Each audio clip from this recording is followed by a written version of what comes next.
दिवस की हार्दिक शुभकामनाएं। दिल में जुनून, आंखों में देशभक्ति की चमक रखती हूँ। हम अपनी जान के दुश्मन को अपनी जान कहते हैं।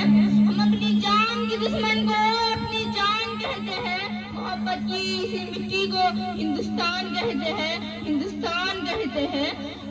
जो दुनिया में सुनाई दे उसे कहते हैं खामोशी, जो आंखों में दिखाई दे उसे तूफान कहते हैं। जो ये द्वार के सुराग है साहब, ये द्वार के सुराग है चाइना, अमेरिका, पाकिस्तान साजिशों का हिस्सा है, मगर हम इसे अपने घर का रोशनदान कहते हैं, मगर हम इसे अपने घर का रोशनदान कहते हैं। माननीय मुखिया दीदी, आदरणीय शिक्षकगण और मेरे प्यारे दोस्तों, मैं आपका नाम डॉक्टर अब्दुल कलाम आज गणतंत्र दिवस के अवसर पर आप लोगों के साथ कुछ विचार साझा करना चाहूंगी कि आजादी का असली मतलब वही समझ सकता है जिसने कभी गुलामी की हो। हम सौभाग्यशाली है कि हमने स्वतंत्र भारत में जन्म लिया। यूं तो आजादी की लौ 1847 में ही चल चुकी थी, तो विशाल बन के 1947 को हमारे देश को आजाद कराया।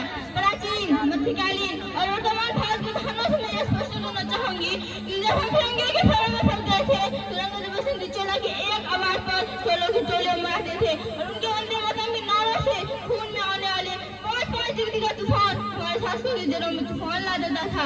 लोग मर जाते थे, मिल जाते थे, फांसी चढ़ जाते थे, तो भी अपने देशभक्ति साबित कर रहे होते थे, क्योंकि उस दौर की देशभक्ति की कसौटी थी।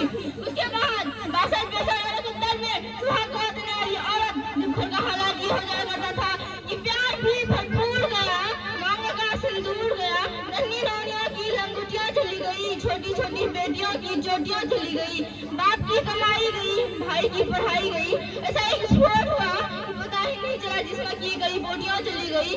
आपके लिए तो आदमी मरा है साहब, परंतु मेरे घर की 2 रोटियां चली गई, मेरे घर की 2 रोटियां चली गई वाले हालात में हो जाने के बावजूद भी एक माँ अपने बेटे को सरहद पर दुश्मनों की धज्जियां उड़ाने के लिए भेज देती थी और पत्र लिखा कर ये भेजा करती थी कि अम्मा ने पत्र लिखा है बड़ी ही चाह से, पुत्र तुम मेरा घबरा न जाना, 1 इंच भी हट नहीं जाना, चाहे इंच कट जाना, चाहे इंच कट जाना। इसी तरह सब परिवार को देश साबित कर रहा होता था, तब देश बलिदान मांगता था, तब देश लड़ जाने को कहता था, तब देश मर जाने को, मिट जाने को, फांसी चढ़ जाने को कहता था। लेकिन आज देश लड़ जाने को नहीं कहता, आज देश मर जाने को, मिट जाने को, फांसी चढ़ जाने को नहीं कहता। ताकि यदि कोई व्यक्ति अपना काम अपनी पूरी ईमानदारी, पूरी लगन और पूरी मेहनत से करे ना, वही सच्चा देशभक्ति है। मैं नहीं मानती कि फेसबुक और व्हाट्सएप की डीपी को 3 रंगों में रंगना देशभक्ति है।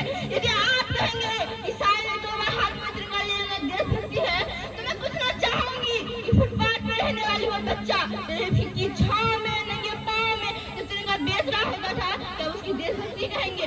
उसकी देशभक्ति नहीं, उसकी पेट की भूख की शक्ति है जो उसे ऐसा करने पर मजबूर करती है, क्योंकि न मस्जिद को जानते हैं, न शिवालयों को जानते हैं, न मस्जिद को जानते हैं, न शिवालयों को जानते हैं। जो पेट के भूखे होते हैं ना, उसी पर भोजन गिरने वालों को जानते हैं, उसी पर भोजन गिरने वालों को। अपने परिवार, अपने समाज, अपने देश के लिए समर्पण का भाव है हमारा देशभक्ति, और हर देशद्रोही के जीवन में आने वाला तूफान है हमारा सच्चा देशभक्ति, ताकि हर देशद्रोही ये समझ सके अगर तू परिंदा है तो आसमान तेरा है, अगर तू परिंदा है तो शमशान तेरा है, भाईचारा से रहना जो रहे इस जमीन पर, और नहीं कब्र भी तेरा है, और एक कब्रिस्तान भी तेरा है, और एक कब्रिस्तान भी तेरा है। हमने एक ऐसे समाज में जीते हैं जहाँ लड़कों से बात करता देश जो भाई हड़काते हैं, जहाँ लड़कों से बात करता देश जो भाई हड़काते हैं, वही भाई अपने गर्लफ्रेंड के किसी घर में हंस के सुनाते हैं। मैं बता दूं, महिलाओं मामले में सुरक्षा के आज हम 4थे नंबर पे आते हैं। हमने एक ऐसे समाज में जीते हैं जब पत्थर की मुहूर्त को लगता है 56 भोग, और भूखे लंगे तड़पते सो जाते हैं लोग, और भूखे लंगे तड़पते सो जाते हैं लोग। मजदूर को मजदूर समझिए, मजबूर नहीं, गरीब को काम दीजिए, दान नहीं। अगर दान देने की भूख है ना, तो जीते जी रक्तदान दीजिए, और मरने के बाद अंगदान दीजिए, और अंगदान देकर किसी मरते हुए को जीवन दान दीजिए। हमारा भारत महान था, महान है और महान रहेगा। हौसला होगा सबके दिलों में, तो पाकिस्तान भी जय हिंद कहेगा, पाकिस्तान क्यों सारे जहां जय हिंद कहेगा, क्योंकि सारे जहां से अच्छा हिंदुस्तान हमारा, हम बुलबुलें हैं इसकी, ये गुलसिता हमारा, ये गुलसिता हमारा। इसी के साथ मैं अपनी वाणी को विराम देती हूँ। जय हिंद, जय भारत। बच्चों ने बहुत मेहनत से